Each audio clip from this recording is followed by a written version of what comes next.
Perfect. All right, the clip you're about to see, I found on my phone, and I don't know if I ever posted it or not. I don't think I did. So if I did, you're welcome. If I didn't, you're welcome. Shalom.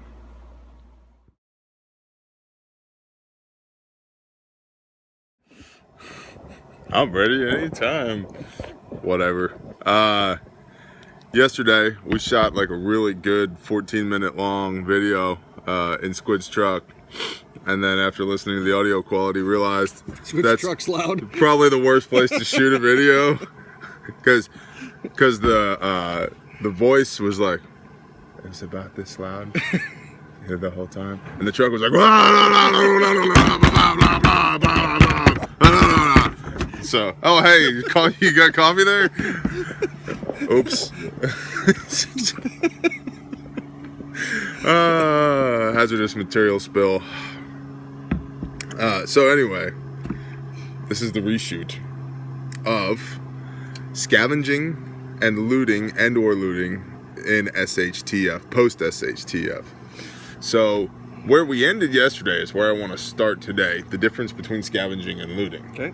So Scavenging is taking things that, you know, somebody doesn't need, uncontested items, right? Left. Things that have been left behind or dropped or whatever.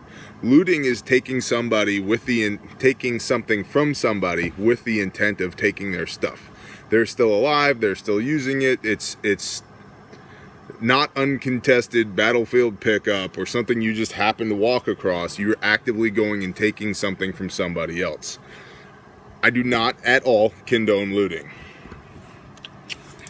I'm not a big fan of scavenging either, and I don't build any of my systems around having to scavenge. I think it's intellectual laziness to think that you will just happen to find the thing that you need when you need it. So, good. Yeah. Go ahead, talk to the people. No, and the other aspect of it, you know, if you're going to rely on scavenging, you're increasing your risk. Right. Because you're putting yourself out there. And so, yeah, lots of examples from Iraq and Afghanistan where, you know, things were intentionally left. I mean, they used to hide roadside bombs and animals. Yeah. Sew them back up. Yeah. You know, or even people. I think, you know, every time you go out and you see, you know, you're scavenging and you may see something that looks like it's, oh, here's something good I'm going to pick up, and then, you know, bang or boom. Yeah. And you're now a casualty, which then can turn into other casualties, as we talked about. Yeah, we talked about that yesterday. If you reach down to, say you see a Kalashnikov laying on the side of the road and you're like, man, it's post SHTF, I always wanted an AK. You reach down and pick that thing up and boom, your arm gets blown off at the elbow. You're screaming, you're like, WTF, dude. Let's say this happens to me. Now Squid runs and he's gonna render aid, get me out of there, whatever, right? Well, what if there's somebody in the trees 300 meters away that has doped this shot 100 times over? They don't even have to think. And they squeeze the trigger on him. Now he's down. Now we got 2 casualties. Now 2 more guys come in to back drag us. 2 more. It creates a scenario. It can create a scenario that is dangerously violent, that you have no control over. So I would be very skeptical of anything found laying around unless you see somebody drop it. Even then, though. Even then? It could be a play. Yeah. Well, what I'm saying is, let's say that AK, right? So there's a guy shooting at you with an AK. You drop him. You see it fall. You can then go pick it up and say, okay, I'm willing to bet that this is probably a safe operating weapon because it was just throwing rounds my direction, right? But beside that, yeah. I mean, what you're saying is if you see somebody drop something, you know, maybe it's a baby doll or something, you go pick it up, it's actually an IED, right? Yeah. So looting and scavenging, not a big fan.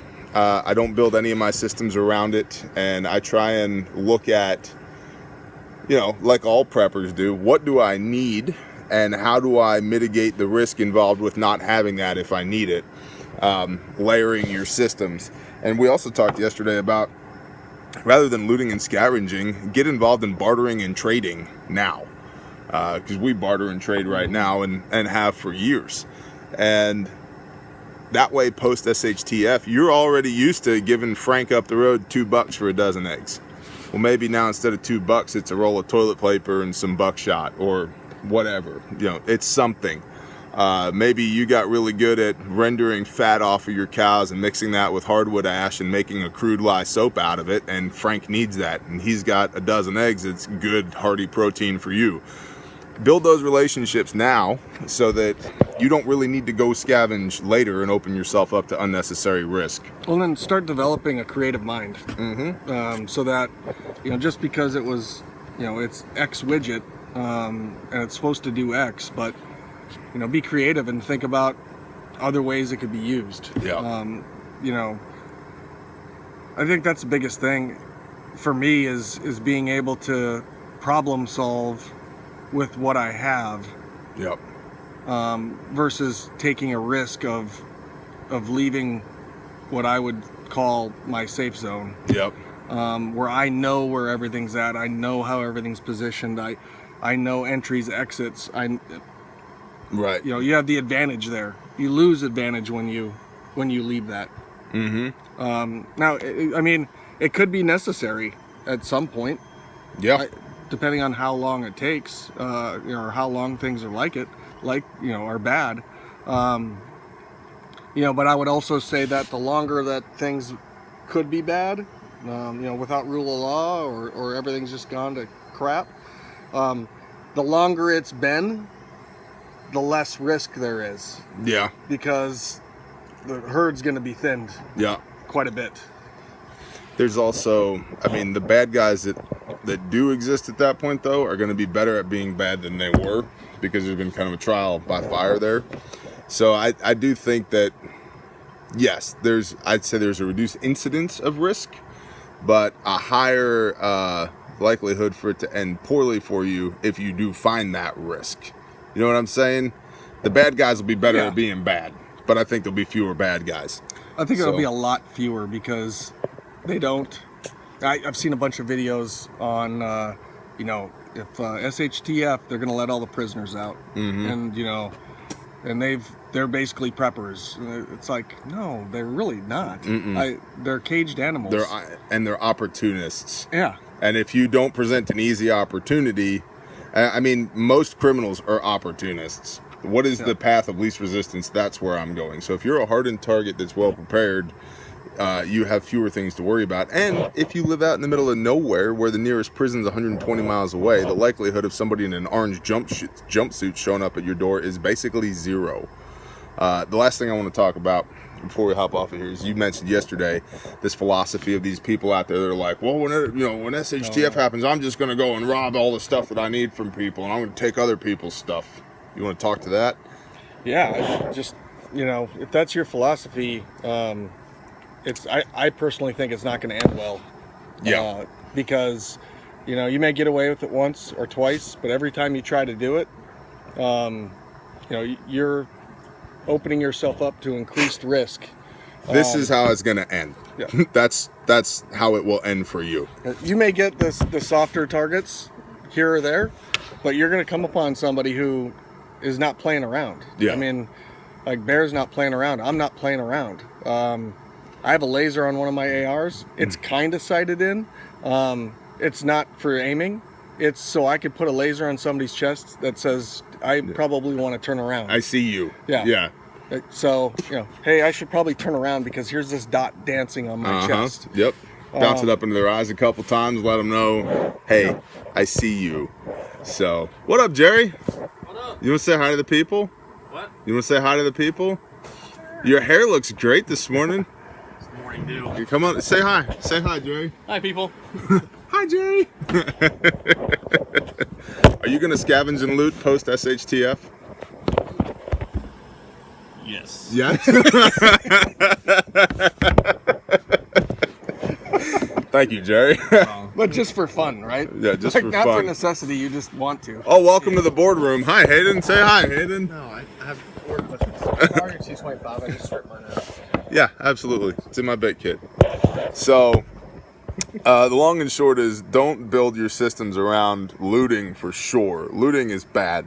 Looting will get you shot right now under rule of law. Like, fact.